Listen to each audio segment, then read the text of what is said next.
Welcome to the Visualize Meditations podcast, hosted by your friend Sasha Patil, a Chopra certified meditation teacher. The first step to creating the life of your dreams is to create a clear and compelling vision for what you want for the future. I'll be guiding you on visualization meditation so you can get clear on your deepest desires. Let's get started so you can turn your vision into a reality.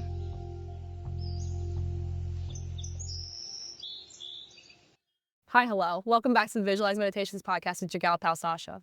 To paint the scene right now, we're in Kyoto and we're hanging out by the river. At first we were walking up there, but the bikes were a little intimidated. And we're like, we should just come down here and hang out. We are with Noma Collective right now. I'm with Jodi. And we're with Noma Collective right now, and we had this challenge where we had to have donut partners. Yeah. It's cute. It is cute. We didn't have donuts, though. We had matcha. It's good. So much better than donuts. At the very end of this matcha, it went from a milkshake and slowly becoming a shot of straight matcha. But I'm into it because it's kind of like sweetener. Yeah. Okay. So for context, how do we know each other? We're Noma. We are both digital nomads, and we're both part of this digital nomad community called Noma Collective, and we both work and travel, and here we are in Japan. We're in Japan. We're hanging out. It's cool. It's a 3-week program. It's community. It's community. They have programs so you can do stuff with people. They have events. They have a community director that's local. And they have a workspace. And then you can also do things on your own. And there's also people that are working, so it's motivating for working. So you kind of get the best of both worlds. Yeah. And you don't have to think a lot. You can just literally just show up. I'm here. Now what? Yeah. And you're traveling with other people who are working. And it's not a weird thing to be like, oh yeah, I'm working in the middle of the night, or I have to get up early, or I can't come to this thing because I'm meeting, or I'm going to sleep, or I'm going to go wander, or go see Japan, or eat something crazy. Right. And then everybody else brings something to the table or somewhere they want to go that they've researched that you may have never heard of. And you're like, wait, I want to go there. I don't want to do this. Or let's all go here together because we all want to do this. I think those things happen too. You discover things that you wouldn't normally maybe come across because it's not in your thought process. Yeah, exactly. It's cool. It's like a cool group of people. It's a great group of people. I think it's the mindset. I think that because you're attracting that same like-minded people. So everybody's really easy to get along with, get to know. Everybody's, I think, really open to learning about each other.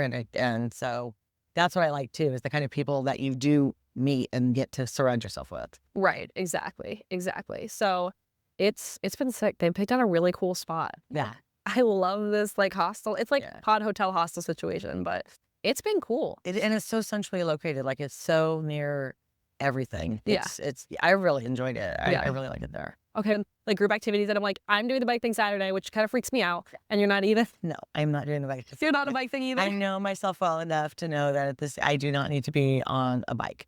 Yeah. I can, I'll trip over. No, I'm just not. Me and bikes have a history. And it's not the best, and I just don't need to test anymore. Yeah, I'm good. Yeah, I'm the same way. I just last time I went on a bike in Nice, I ran it into a telephone pole, and I had a bruise miss. Oh, I Supermaned over the handlebars, I can walk like I'm. Well, yeah, walk. Me too. Walk like nobody's business, so I'm good. My favorite way to learn a city is to just wander. Yeah. It is. Same. I love to just wander and get lost in a city. Do you listen to anything, or do you just wander and... I just wander. I just listen to the sounds of the city. Okay. Because I typically will do music. Sometimes a podcast, but... I think my brain, it's too... I like to just not have to listen. Yeah. Because I'm always listening. So to people, sometimes I like to listen to music, but usually I just kind of like to listen to what's happening in the city. What do I hear in the city and the sound? It's introducing yourself to the city. What are the sounds that I hear? Am I hearing birds? Am I hearing cars? Yeah. Is there somebody behind me honking because I need to get out of the way? True. Yeah. As long as I'm not with kids, you hear that at least. But the different language too, kind of being surrounded with a different language is also a very immersive experience. Yeah. But sometimes I find the music to be the grounding thing. Absolutely. Especially if everything around you is so different. Sometimes it can be kind of bring you center. Yeah. So I do that sometimes. I'll just put on my headphones and just put on some kind of usually a frequency kind of a music, some kind of a meditation. One of those ones that's just kind of calming, or a beat, like a lo-fi beat or something. Yeah. Oh, completely. Oh, I love it. Okay. So what's your story? Oh my goodness, what is my story? I'm on chapter 5.0. That's a boom. So I am a entrepreneur. I am a mother. I was married. I'm not anymore. I'm divorced. I have my own business and I help women navigate, well, primarily women. I also do men too, but I help individuals navigate divorce and other legal processes. Yeah. The background as a paralegal of over 35 years, and I've just turned that into a way to coach people. And I'm a digital nomad, and that's, yeah. So. Oh, okay. What do you feel like you've learned about yourself through starting your own business? How resilient I can be and my tenacity, I think, that it's made me believe in myself more. My boss that I worked for many years passed away, and that's kind of what catapulted me into my business where it is now. Yeah. And when I was going through my divorce, and we all have our insecurities and everything, and I would go into him and ask him questions, and he would look at me like, well, what would you tell your clients? And, because it's hard to apply it to yourself. And he would be like, you need to believe in you, like we believe in you. Yeah. And so I think that's it, is believing in myself. And I'm here. Like, if I can do it, anybody can do it. And so I think that just believing in myself. Yeah, completely. Yeah. I mean, I feel like sometimes starting a business is a practice and it is. in getting to know yourself, basically like getting a PhD in yourself. Oh, 1,000%, 1,000%, because there is nobody to count on but yourself. And you have to, you're the butcher, the baker, the candlestick maker. You have to do everything. Yeah. Yeah. Do you feel like there's a lesson you keep relearning through entrepreneurship?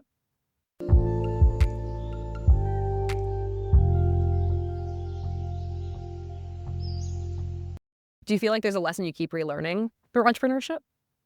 I think just being resilient and just keep going at it. I think that the lesson is just don't stop. Yeah. Don't let anything get you down. You know, you're going to have good days, you're going to have bad days, you're going to have amazing days. Some days you feel like you can take on the world, and other days you feel like, oh my gosh, I have to get out of bed. Yeah. I think, and those are the lessons, is you have to get out of bed. Yeah. You just have to get out of bed, and you have to go outside. Do the work and just like go in on it. Yeah. Yeah. It's gnarly. It's never like,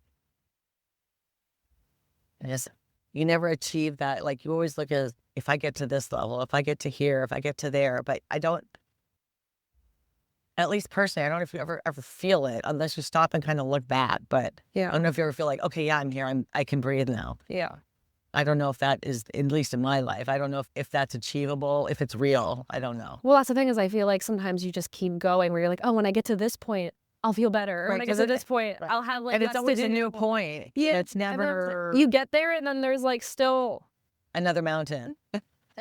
Well, maybe it's not about like, oh, when I get there, I'm going to blah, blah, blah. Maybe it's just about like, I'm just going to feel the way I want all the time. It is. And I think that's where it goes back to just being okay with the journey, because it's all in the journey. It's not the destination, right? So I think that's the lesson in it, is just embracing and being grateful every day. Every day I'm grateful. I wake up and I'm grateful for, my 10 things that I put down, my house, my life, my family, all those things, because that's really what keeps it going. Because it's not easy being an entrepreneur, but I wouldn't trade it for anything either. So yeah. I mean, being your own boss is definitely. So when did you made it was your side hustle and then you turned it into your main? Yeah, it was always kind of my side hustle. I always did stuff on the side for people, and I was a paralegal. And then my boss passed away, so it forced me to you had to do it. I had to. So it was kind of like it started, and then I just kept it going because I knew I didn't want to go back to something else. And it just continued to grow, and I've been able to do it. I picked up, side jobs here and there for attorneys or part-time things or contract work. But just because I had so much experience and for so long, one person would tell somebody and it just kind of referrals. Yeah. It just kind of continues to grow. And then establishing myself as an expert. I wrote a book on how to do your own divorce. And so just kind of setting myself apart as like a thought leader in the space, and being around other female entrepreneurs. And that opened up doors too, to see like, wow, there's, just to understand really the different avenues that are available and doing the different things, and how I can go about my business and be in my business and grow in it.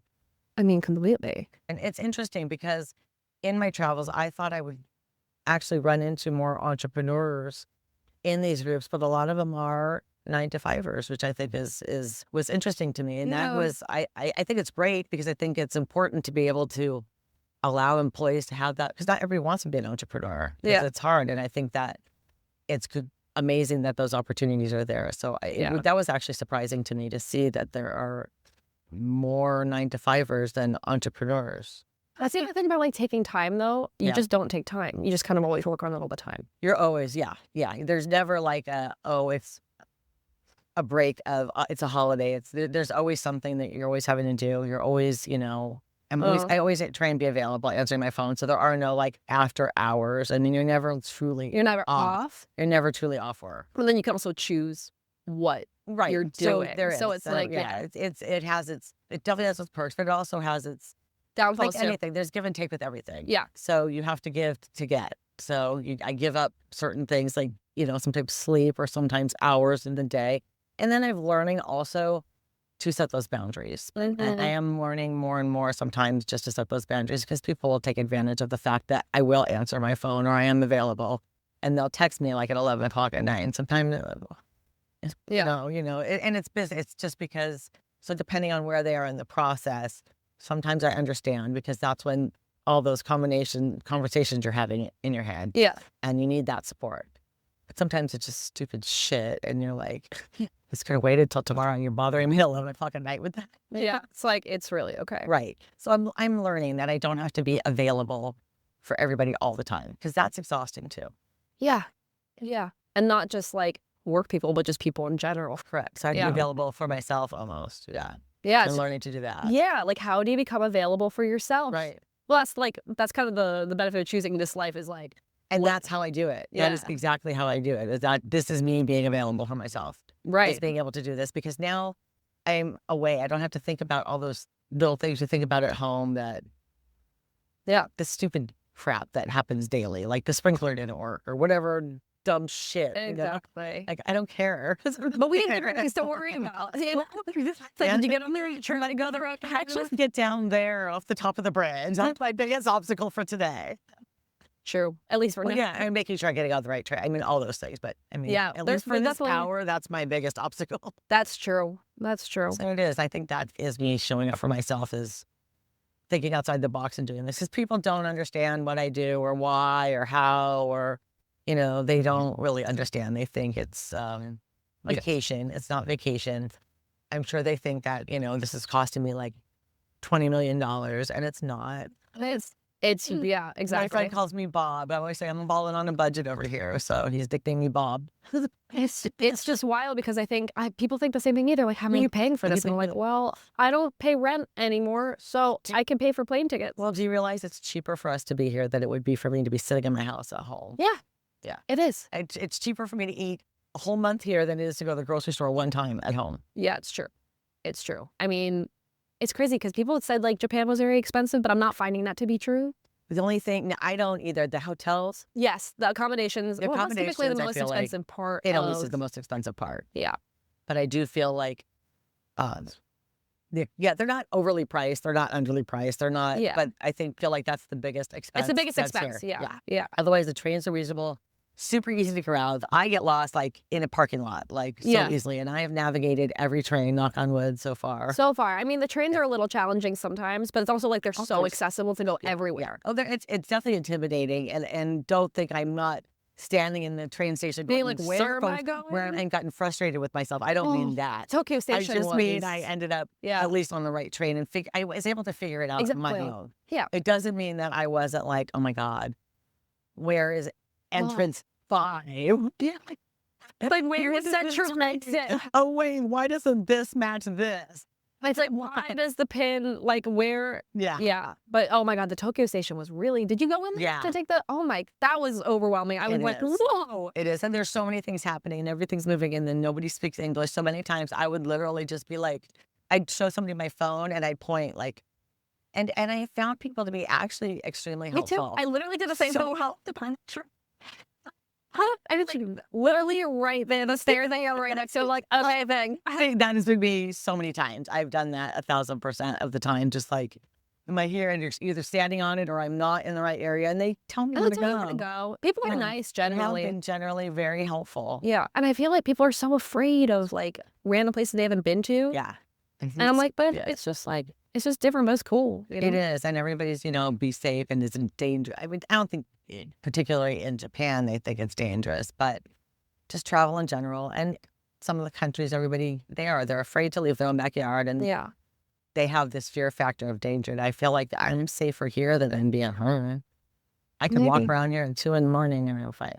Yeah, and there will be lots of karaoke on the way. And lots of karaoke. Oh, lots of karaoke. That's true. I haven't been karaokeing yet. I'm very excited. Yeah, it was fun. It's going to happen. It's going to happen. It has to happen. Yeah. Like a rite of passage. Yeah. And I'm not a karaoke or an island karaoke. I mean, it's just, it's the experience. Yeah, it's the experience. And it's so much fun. It's just like a kind of bonding experience. Yeah. It was so fun. Oh my God. I had way too much fun. It took me a whole day to recover. I know. Afterward, he's got 9. Like, I'm done. I can't. I mean, like half the people who were, well, a good amount of you guys went, Yeah. but it was funny because I was like, I slept 10 hours last night. Like, I'm good. well, so I'm like Yeah. still having that fucking cough tissue. I mean, nuts. That's what I was saying. That's the hardest part, I think. And it's probably travel and you get worn down. Yeah, I have stuff if you need it. So I bring stuff with me too. I kind of felt like that last night. That's why I didn't want to go. I was feeling like, the little throaty thing. Like, am I just tired? Or my nose was like a little pluggy. I'm like, am I just tired? Or, I don't want to get sick. Because that happened when I was in Cape Town. I got there and I literally slept the first week I was there. Man. I was I just worn down. I just did not feel good. Exactly. You just like kind of have to. Yeah, and your body just you have to finally listen to it. And I'm learning to just listen to it. Just shut because you get more out of it if you shut down and do it than if you keep going. Then you're just going to burn out and then you're no good. Yeah, exactly. When I'm by myself, I just run on a different schedule. Same. And when I'm by myself and I'm home, I'm like not running around. But I love to do everything. I get FOMO. It's like I want to go do everything. I want to go to all the activities. I want to join. I want to do everything. But then I also have to work. And so I'm learning that you can't do everything. And then you go to the new country and you just like want to see everything. And you want to go everywhere. And you want to eat everything. You want to eat everything. And you just can't. So I'm learning to accept like you can't do everything. You have to come back and then you can do other stuff, but you can't. There's just no way to do everything. Mm-hmm. And you just have to pick what do you really want to do and what do I want out of this. And yeah, exactly. And you just kind of have to go and see it and experience it. It's wild. What are 3 words you'd use to describe yourself?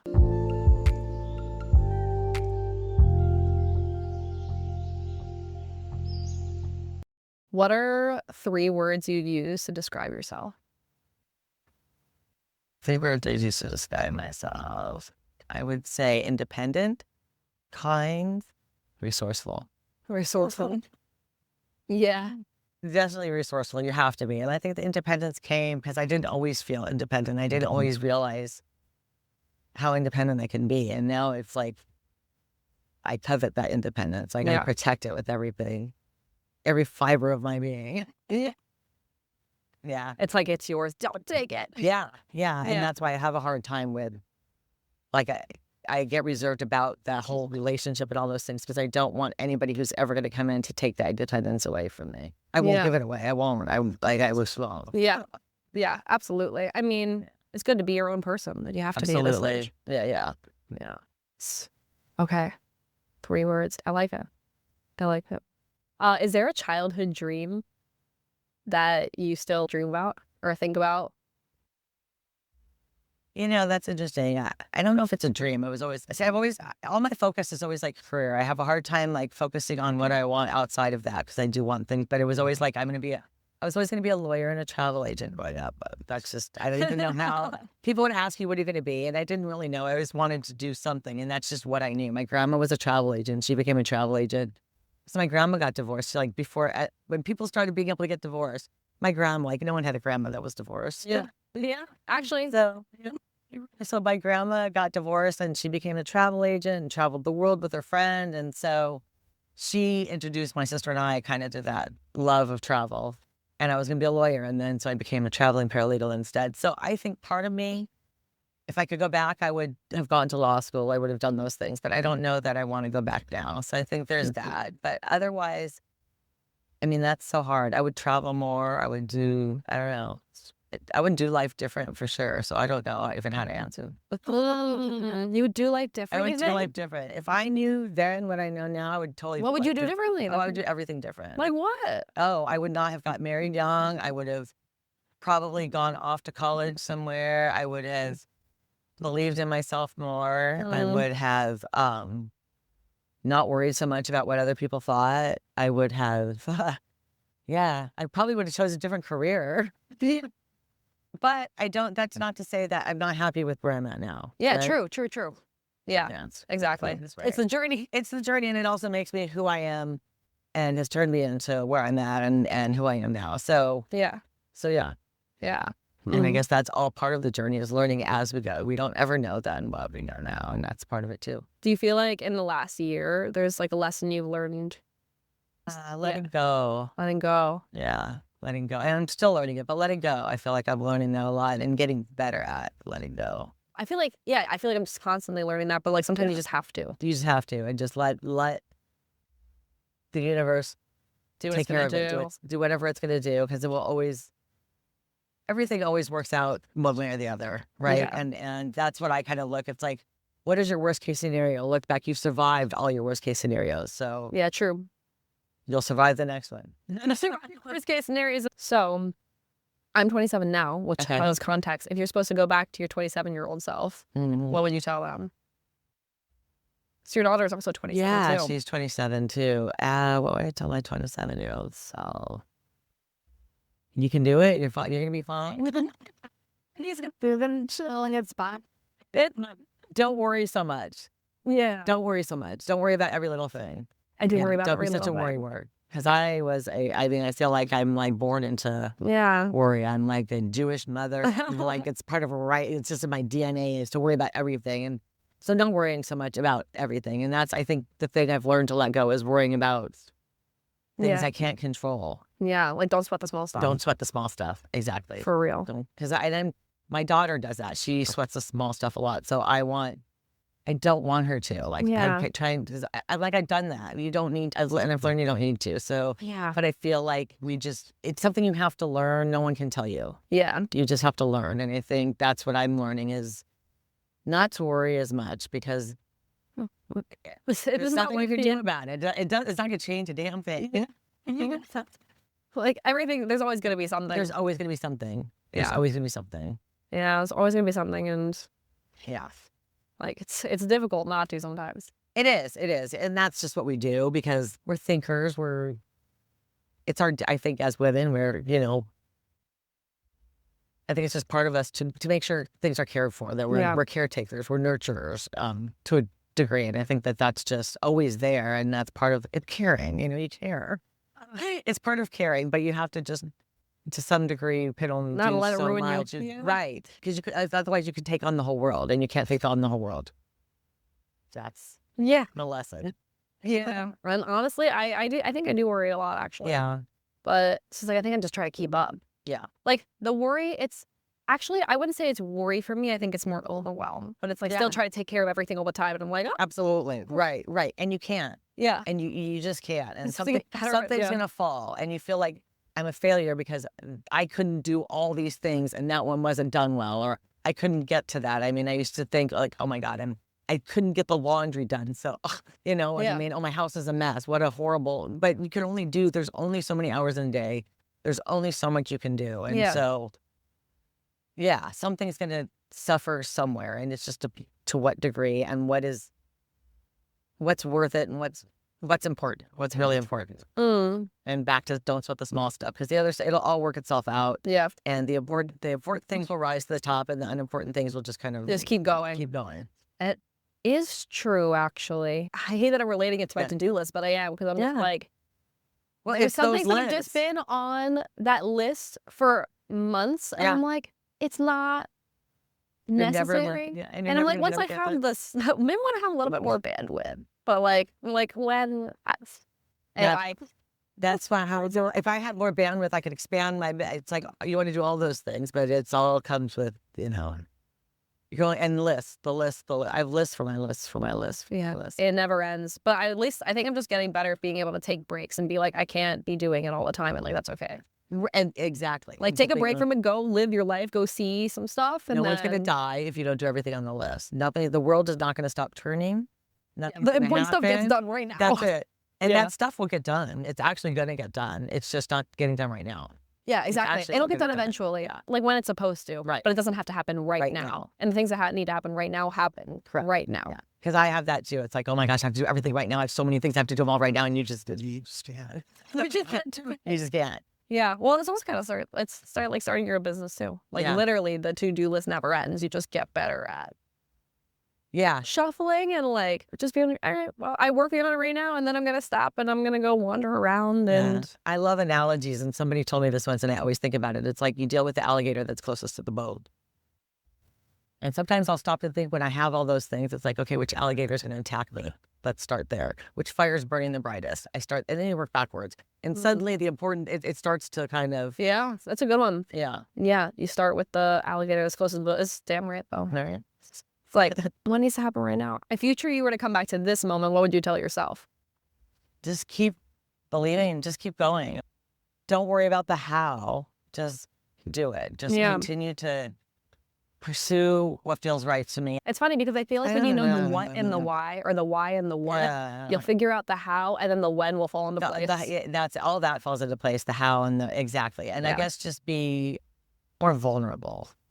Instead, as far as meeting people, don't worry about what anybody thinks. Like, just live your life and chill out. Yeah, just do the best you can. Yeah, just do the best you can. Yeah, like you're enough. So hell yeah. Hell yeah. Bumper sticker for sure. Yeah, I think that's really all it is. Thanks for coming on. Thanks for having me. Well, we'll catch you guys next week. Bye. Bye.